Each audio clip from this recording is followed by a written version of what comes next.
how do we carbohydrate count, especially net carbohydrates? Well, let's first start with what is a carbohydrate.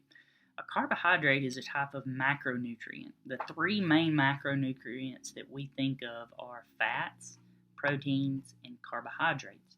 So, carbohydrates would be your breads, it would also be your pastas, it would be your potatoes, but also vegetables. So, vegetables are mostly carbohydrates, and carbohydrates aren't all bad. The reason we try to carbohydrate count is because many people in our society today either have diabetes, prediabetes, or insulin resistance. And so carbohydrates, what they do when we take them in our body is they get broken down almost immediately into sugars. As sugar goes up, our insulin level goes up. And as we become insulin resistant, it takes more and more insulin to get that sugar out of the bloodstream and into the cells of our body, the muscle cells especially. So, in our patients who are insulin resistant, a lot of times carbohydrate counting is what we try to do to help with their weight loss journey. So, what is a net carbohydrate? Well, in case you didn't know, fiber is actually a carbohydrate. But we have fiber that we do not absorb. So, it stays in our gut, it draws water in, and then we excrete it through our stool. So that's why increasing the fiber helps to loosen your stool some. It's because we never absorb it into our bloodstream. It just passes right through us and it pulls water with it. So when we net carbohydrate count, what we're actually doing is subtracting out the fiber. So let's say that you looked at the food label of an apple, and an apple has 20 grams of carbohydrates. We're just making up numbers here. And then we look down at the fiber, and it has 7 grams of fiber. The net carbs would be 20 minus 7, which is 13. Let's take another example. Let's say that you had a blueberry, and the blueberry has 23 grams of carbs. But you look down, and the fiber is 5 grams. So 23 minus 5 would be 18 net carbs. So when we net carb count, we usually start at 50 to 70 net carbs in a day. And that's a lot easier. So when you think of keto, that's like less than 20. This is a lot simpler. The thing that you learn is that there are plenty of healthy vegetables and even some fruits like berries that don't have near as many net carbs. You can still take those in and be within your net carb goal. How do we count net carbs?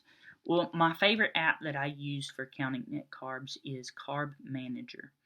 The reason I like it is because you don't have to pay for it, and you can count up your net carbs at the end of the day or throughout the day. You can use MyFitnessPal, which we use a whole lot for calorie counting, but the problem is it doesn't do the net carbs quite the same. You have to pay for that access. So I usually start with Carb Manager. There are a list of different foods that I give to my patients of snacks that you can use that are lower in net carbs. There is also a really good website called the Diet Doctor, dietdoctor.com, that has a lot of good recipes for this.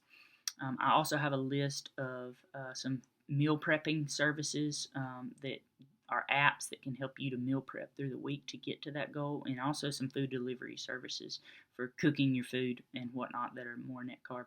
So if you would like a copy of those, please check out our blog on our website. If you have any questions, please let us know. One other thing. When we do our net carb counting, we try to keep our protein intake up. So you may hear me say 4 palm-sized servings of protein a day. So 4 palm-size servings of protein would be proteins, anything that had a mama. That's easy. And we try to keep it to lean proteins. That's to keep your basal metabolic rate up, how many calories you burn in a day. We know that if you hit about 90 grams of protein a day, that it helps to keep that basal metabolic rate up as you lose weight. So 4 palm-sized servings of protein a day. And then some people ask, well, what about should I get in a lot of fat in my diet? I've heard with keto or with low carb that I should get in all this fat to get into ketosis. The answer is no. If you keep your carbs down, that's all we need to do. I encourage healthier fats. There's no problem with things like avocado, coconut oil, but the non-trans, the non-saturated fats, Those are great. Those are fine. But you don't have to increase those in order to lose weight, get into ketosis. If you have any questions, please let us know. And thank you for listening to our video today.